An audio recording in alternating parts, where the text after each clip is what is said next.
Bhutan has no skyscrapers. There are no avenues brimming with billboards, nor will you see anxious crowds checking their phones at every corner. What you will find instead is a persistent mist that envelops the mountains, monasteries perched on impossible cliffs, prayer flags fluttering in the wind, and a dense, almost liquid peace that soaks the senses from the very first moment. This tiny Himalayan country, wedged between the giants of China and India, has captured the world's attention for an unusual reason: its obsession not with gross domestic product, but with gross national happiness. On a planet racing after consumption, Bhutan decided to pause. While the rest of the world accelerates, they meditate. In silence, without boast, they have cultivated a society that prioritizes spiritual well-being over material wealth.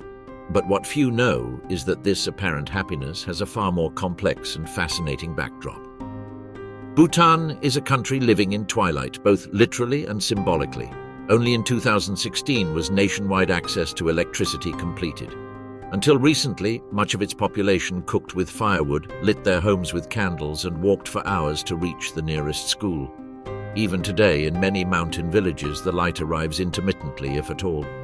And yet, there, in that ancestral darkness, blooms a sense of belonging and serenity that has bewildered the most skeptical visitors. Bhutanese geography defines everything. More than 70% of the country is covered by primary forests. Villages are scattered among deep valleys and mountains, reaching 7,000 meters in altitude. There are no trains.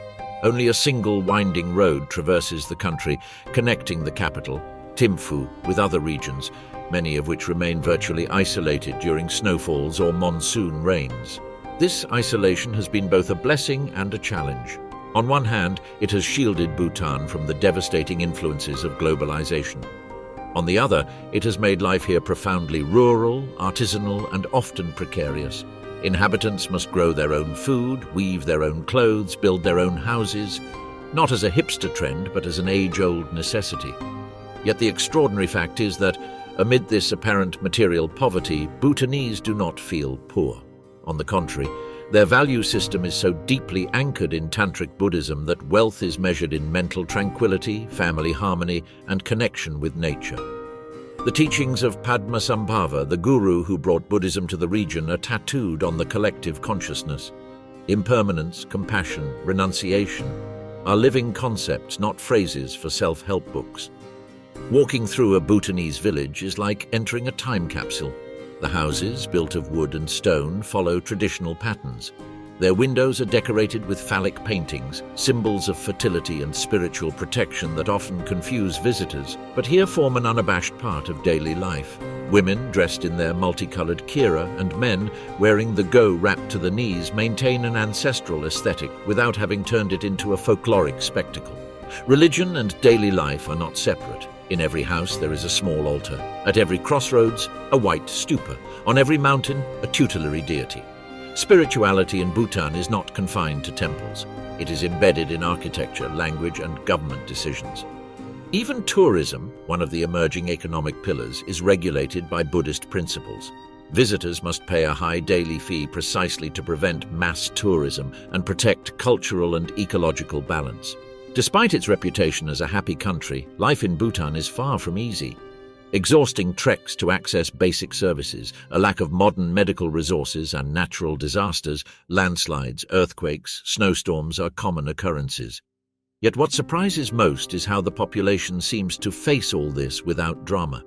There exists an acceptance of adversity that bewilders foreigners. Death is not taboo, but a constant companion. It is common to meditate on it, to speak of it, and to accept it as an integral part of the natural cycle. And it is here that one best understands why Bhutan is considered happy. Not because of the absence of pain, but because of the relationship they have built with it. It is not euphoric happiness, but a deep, almost stoic peace born from living in community, in contact with the divine, and without the artificial pressures of runaway progress. In other words, happiness in Bhutan is measured not by what one has, but by the absence of compulsive desire. The Bhutanese state, under a constitutional monarchy, has played a key role in this. The kings, particularly Jigme Singye Wangchuck, who abdicated in 2006 to allow for a democratic transition, have promoted a development vision centered on cultural, ecological, and spiritual values. Instead of seeking rapid modernization, Bhutan adopted a gradual strategy in which infrastructure, health, and education develop without risking national identity. A curious example is the control of television. Only in the year 2000 was the official transmission of foreign channels permitted, and it was a decision taken with caution, conscious that sudden access to other worlds could alter perception of one's own. Since then, educational programs have been intensified, linguistic preservation campaigns launched, and traditional values taught in schools to cushion cultural impact. One of the most visible pillars of this structural happiness is the community system. Villagers work together on harvests, house construction, funerals, and births. Everything is done collaboratively. Solidarity is not a voluntary act, but an unwritten rule. And that network is particularly strong in rural areas, where family and neighborly ties intertwine like the threads of a handmade carpet. In religious celebrations, such as the Chechu, held at various monasteries across the country, the entire community dons its finest attire, attends the sacred dances, and revels in a spectacle that is half liturgy, half collective ecstasy.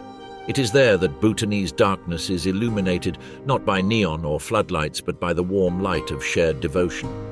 And yet, despite all this beauty, life in Bhutan is also full of silent contradictions. The youth find themselves torn between respect for traditions and attraction to the outside world. Some leave the valleys to try their luck in India, Thailand, or even Australia. Others stay but live with one eye on YouTube and the other on the mountains. It is a country where the cell signal can fail for hours, yet teenagers dance on TikTok with the same energy as in New York. The government faces the challenge of maintaining that delicate harmony between isolation and integration. They know they cannot live forever on the fringes of the world, but they also know that opening up too quickly could be fatal to the Bhutanese soul. Therefore, each step toward modernity is taken slowly, like one advancing with a candle in the dark. Bhutan is not a paradise without problems, but it is a strange mirror reflecting a different possibility, a way of life where slowness, austerity, and spirituality are not flaws, but virtues. And in that reflection, perhaps there is something the rest of the world has forgotten. At the roof of the world, governed not by ambition but by compassion, exists a figure who seems straight out of a medieval tale, the Dragon King. Thus, the monarch of Bhutan is known, a title that is more spiritual than political. While modern countries grapple with convulsive democracies and authoritarian systems, Bhutan walks a different line. Here, the king is neither a despot nor merely ornamental. He is a father, a moral guide, almost a living embodiment of national equilibrium. The current Wangchuck dynasty has reigned since 1907, but it does not rule as monarchs do elsewhere on the planet. In Bhutan, the monarchy has paradoxically been a tool to democratize the country from within. It was the fourth king, Jigme Singye Wangchuck, who, in an unprecedented move, voluntarily renounced the throne at the height of his popularity. The reason? His vision of a Bhutan where the people would not depend eternally on a king, but would learn to walk on their own legs. That decision, taken in 2006, surprised the world. In a country where the monarch is deeply loved, abdicating by one's own will was seen as an act of enlightenment. Since then, his son, Jigme Khesar Namgyel Wangchuck, assumed the throne. Young, charismatic, and educated at Oxford, the new king represents the modernity that Bhutan both fears and needs. However, his leadership has maintained continuity. Development, yes, but without destroying the country's soul. What is fascinating is how the figure of the king blends with Buddhist faith. He is not a god, but neither is he just a man. His authority does not come from force, but from spiritual respect. When the monarch speaks, the people listen, not out of fear, but out of reverence. And this has been key to sustaining Bhutan's unique model, a country living in balance between the most rigid tradition and selective modernization. The king, together with monks and spiritual leaders, guides major national decisions. The Gross National Happiness Commission, for example, is no joke. It is a real institution that evaluates public policy's impact not only in economic terms, but also on culture, mental health, the environment, and community values. Before building a road, its spiritual impact is consulted. Before opening an international trade, its influence on local identity is studied. This model, though utopian in appearance, has worked because Bhutan has known how to stay small. With just over 700,000 inhabitants, social cohesion is still possible. Religious differences are minimal. The national language, Dzongkha, is spoken by the majority and community structures are strong. This homogeneity has allowed monarchical and spiritual leadership to become a pillar of stability rather than a source of conflict. But ruling in Bhutan does not mean sitting on a golden throne. It means traversing mountains, visiting remote villages, talking with farmers, listening to elder monks. It means walking silently through rice paddies and sitting down to drink butter tea with women who spin wool on the hillsides. The Bhutanese king does not live locked in palaces. You will see him participating in religious festivals, walking unescorted through Thimphu's streets, embracing children and consulting astrologers before making state decisions. And in Bhutan, astrology is more than superstition. It is integral to politics, medicine, agriculture, and marriage.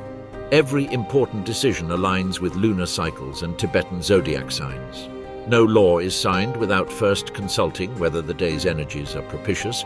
No school is inaugurated without the blessing of lamas and astrological readings.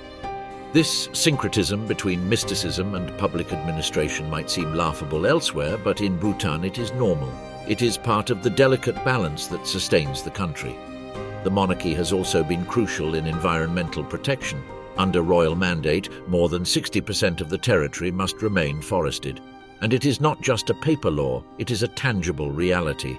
In Bhutan, cutting down a tree without permission can be as serious as theft. Nature is sacred. Spirits dwell in the rivers, mountains, and forests. Building a road means requesting permission from the land's spirit. Disturbing it might bring illness, drought, or misfortune. This animist vision intertwines with Buddhism and generates a profoundly ecological way of life. While other countries talk about sustainability, Bhutan has lived it for centuries. Not because it is fashionable, but because its worldview demands it. The mountain is not just a resource, it is a deity. The river is not just water, it is a living being. And that devotion to the land has made Bhutan the only country in the world with a negative carbon footprint. That is, it absorbs more carbon dioxide than it emits. This relationship with nature is present in daily life. Agriculture, for example, remains the main livelihood, but it is not industrial farming. It is manual, ancestral, tied to lunar cycles and religious blessings. Every sowing begins with a ritual, every harvest with an offering. Bhutanese cultivate red rice, maize, wheat, yams, and above all, an inner peace that springs from the earth itself. In the monasteries, monks follow strict rules. They start their day before dawn, reciting mantras for hours, studying ancient texts and meditating in solitude.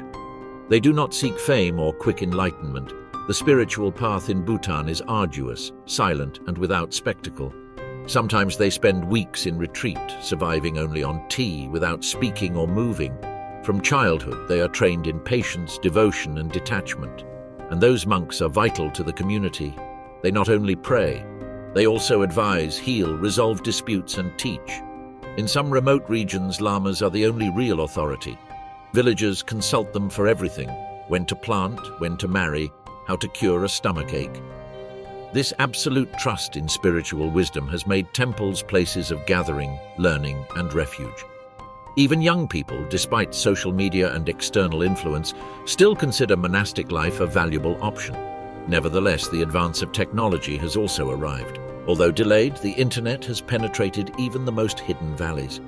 Many children now study with tablets, and in Thimphu there are already cafes with Wi-Fi. But this digitalization is experienced with ambivalence. On one hand, it enables education, access to global information, and connection with migrated relatives. On the other, it risks that cultural harmony they have protected so fiercely. Elders regard it with caution. They fear that youth will forget traditional chants, oral legends, and ritual dances. They worry that the desire for an iPhone will replace the joy of sharing a walk in the rain. And that fear is not unfounded. In recent decades, there has been an increase in youth depression, a phenomenon almost non-existent in previous generations. The contrast between the virtual world and rural reality can be overwhelming. But the government, monks, and parents are trying to adapt without losing essence. One strategy has been integrating Bhutanese values into formal education. In schools, alongside mathematics and science, meditation is taught. Breathing techniques, gratitude practices, and mindfulness exercises are core subjects, not mere adornments. The idea is simple: to form citizens who are not only productive but balanced, self-aware, and in tune with their surroundings. And happiness in Bhutan is not understood as euphoria, nor as accumulation of pleasures. It is serenity, presence, connection. It does not depend on possessions, but on how one lives what one has. In a world saturated with stimuli, Bhutan reminds us that perhaps what is lacking is not more information, but more silence. Although the discourse of happiness permeates everything, not all that glitters is gold. In Bhutan, the concept of fulfillment coexists with a carefully managed darkness, both real and literal, and also symbolic. Because while the mountains shine with spirituality, there are shadows that few dare to gaze upon directly. This chapter is not an indictment, but an exploration of the paradoxes that make Bhutan a fascinating place precisely because it fits neither utopia nor misery entirely. Let us begin with the tangible energy infrastructure. Despite being a mountainous country with abundant water resources, much of Bhutan suffers frequent power outages. Especially in rural areas, life unfolds by flashlight, campfire, and improvised candelabras. Access to electricity is not guaranteed, and although the large hydroelectric plants export energy to India, many local households still live in semi-darkness. That contradiction between what exists and what is distributed repeats itself in other aspects of the country. Transportation, for example, is a labyrinth of uncertain times. There is no railway network. The roads are narrow, winding, and in many cases dangerous. Traveling from one city to another can take days, not because of the distance, but because of the complexity of the terrain. Landslides are common, and if one lives in a remote village, weeks may pass without seeing a single automobile. Isolation is part of the landscape, part of the charm, and also part of the sacrifice. Regarding public health, Bhutan has made remarkable advances, particularly in preventive medicine. Yet deep gaps remain. Many specialized treatments are not available within the country. For serious illnesses, patients must travel to India or Thailand. The state subsidizes some of these transfers, but it is not always enough. In villages, clinics lack sufficient medication and personnel, and when a lama recommends a spiritual cure, many choose that path rather than modern medicine. This spiritualization of suffering has deep roots. In Bhutanese Buddhism, pain is accepted as part of individual karma. Falling ill is neither a punishment nor an injustice. It is an opportunity to purify the soul, to understand impermanence. That is why in Bhutan people cry little and accept much. But acceptance does not always mean resolution. Life expectancy hovers around 70 years, and although the figures are not dramatic, the quality of medical service is uneven. The judicial system, for its part, is a blend of modern law and community resolutions. Many conflicts are resolved within the villages, with the intervention of elders and lamas. Punishment is not the norm, reconciliation is. However, in serious cases, such as domestic violence, abuse, or sexual crimes, this vision can prove problematic. Forced silences exist. Women do not always report for fear of stigma or spiritual pressure. Harmony sometimes takes precedence over justice, and the role of women in Bhutan also navigates between visibility and restraint. Unlike in other Asian countries, women inherit property and can run businesses. In the cities, there are doctors, judges, teachers, and entrepreneurs. But in rural areas, women's lives remain subject to traditional codes. Premarital virginity is valued. Spiritual submission is expected. Although domestic violence is punishable by law, reporting remains scarce, not for lack of mechanisms, but because of a culture of silence that prioritizes family harmony over public scandal. Sexuality, in general, is a taboo subject. In monasteries, the repression is strict. Monks take vows of celibacy from a young age. Yet in villages, arranged marriages are still common, and sex education is almost non-existent. Purity is valued, desire is feared. And that fear often translates into conservative public policies. Internet access, for example, is regulated. There is no direct censorship, but there is strict social control. Websites with sexual, violent, or ideologically dangerous content are blocked.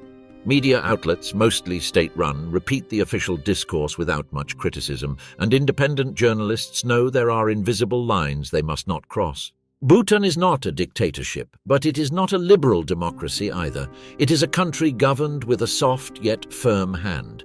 A land where public opinion exists but is expressed in whispers, where dissent is not persecuted outright but is discouraged, where the king listens but is not challenged aloud. It is a choreography of respect, unwritten codes and silences that speak louder than words. In education, literacy has grown enormously over recent decades. Young people study in Dzongkha and English, and many dream of leaving the country. But leaving is not easy. A Bhutanese passport has limited reach. Job opportunities abroad are scarce, and technical training remains lagging. The paradox is clear. A country that protects itself from the outside world has generated a youth eager to explore it. But when they try, they discover the world is not always ready to receive them. Another little explored aspect is internal migration. Many young people leave the villages to settle in Thimphu or Paro. This has caused a slow rural depopulation and urban growth that the country still struggles to manage. Bhutan's capital, Thimphu, has no traffic lights. Traffic is directed by an officer wearing white gloves. Yet growth has produced congestion, waste, and architecture that is gradually moving away from tradition. Here arises another dilemma: how to preserve identity without freezing in the past. Bhutan prohibits large international chains. You will not see a McDonald's or a Starbucks. Buildings must follow a traditional aesthetic. Billboards are limited.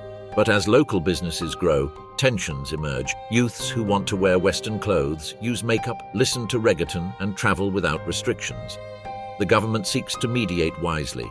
It has allowed concerts, modern festivals, even TikTok competitions, but imposes limits. Schools teach traditional dances, and the national dress, the gyo and the kira, is mandatory in public institutions.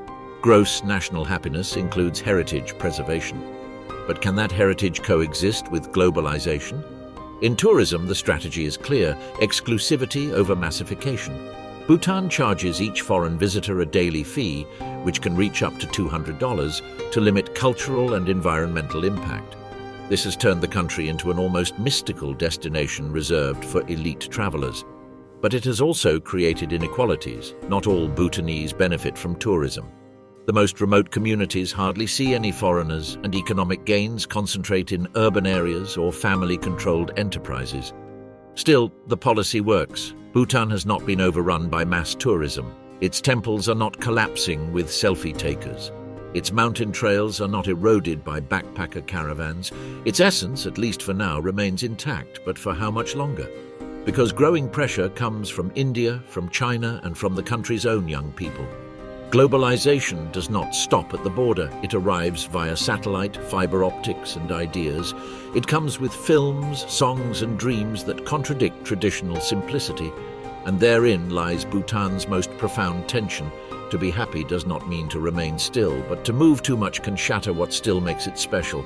Can a country be modern and deeply spiritual at the same time? Can it open up without losing its soul? Bhutan has not answered with speeches, but with slow, deliberate, sometimes contradictory decisions. One step forward, another back, a constant experiment, a collective search for equilibrium. Because in the end, that darkness that surprises so many is not a symbol of backwardness, but a choice to live without the overexposure of the modern world, to resist the digital avalanche, to preserve mystery, the sacred half-light where the gods of the Himalayas still dwell. Bhutan is not a country made for everyone. It does not entice with city lights or skyscrapers brushing the sky. It does not compete to have the best internet connection or to produce tomorrow's influencers. Instead, it stands firm, like an island lifted among the clouds, preserving a way of life that to many seems extinct. And the most striking thing is that it does so with full awareness of its rarity. Bhutan not only knows it is different, it strives to remain so. Surrounded by two giants, India and China, it has perfected the art of geopolitical balance. It has no standing army but maintains strategic defense agreements with India. It does not recognize many countries, yet maintains diplomatic relations with selected, trusted partners. It participates in no wars, exports no weapons, and does not seek international fame. Its most powerful weapon has been, curiously, the idea of happiness as state policy, an idea that inadvertently has served as a diplomatic shield against aggressive globalization. However, the gross national happiness discourse has also been criticized by scholars and activists. Many point out that it has become a tool to deter criticism. In the name of collective well-being, structural problems such as rural poverty, lack of free expression, and discrimination against religious and sexual minorities are silenced. And although Bhutan has advanced in human rights, it still does not legally recognize same-sex marriage, nor does it have clear legislation on gender identity. In monasteries, the topic is taboo, and in society it is met with discomfort or ridicule. The same goes for caste and internal migrations. Although the Bhutanese constitution speaks of equality and equity, marginalization persists. One of the most invisible groups is the Lhotshampa, a Nepali-origin community expelled in the 1990s whose lands were confiscated. More than 100,000 people ended up in refugee camps in Nepal with no comprehensive reparations to this day. It is an open wound that contrasts with the image of perfect harmony. Moreover, there are internal communities that remain isolated even within the country. Some villages in the east or south still lack regular access to schools or healthcare. Their local languages are not protected. Their traditional way of life, though admired, is often romanticized without considering real difficulties. Lack of potable water, intensive agricultural labor, endemic diseases. Happiness in Bhutan is not homogeneous. Not everyone experiences it the same way. Despite these tensions, the country has managed to reinvent itself in several areas. One of the most curious cases is modern architecture, which has successfully fused traditional Bhutanese aesthetics with new ecological technologies. Even the newest buildings retain their curved roofs, carved windows, and symbolic colors, yet many have solar systems, rainwater harvesting, and sustainable materials. This combination of past and future has produced a unique architectural identity. In education, bold steps have also been taken. Some schools teach meditation as part of the curriculum. Students practice mindfulness and learn compassion and equanimity alongside mathematics and science. The educational system aims not only to form workers, but conscious human beings. In a world of frantic productivity, that is a silent revolution. Digitization, meanwhile, advances slowly but with clear direction. In Thimphu, there are now tech hubs developing software, applications, and digital solutions in the Bhutanese style. Young programmers are creating local social networks, e-learning platforms, and digital public services. All this is done without renouncing spiritual principles. Technology must serve well-being, not empty distraction. That is the philosophy. Environmentally, Bhutan remains a global example. It is not only carbon neutral, it is one of the few countries that absorbs more carbon dioxide than it emits. More than 70% of its territory is covered by forests. The constitution mandates maintaining at least 60% forest cover forever. And it is not just about trees, it is a worldview in which nature is not a resource but a living, sacred entity with which one coexists and dialogues.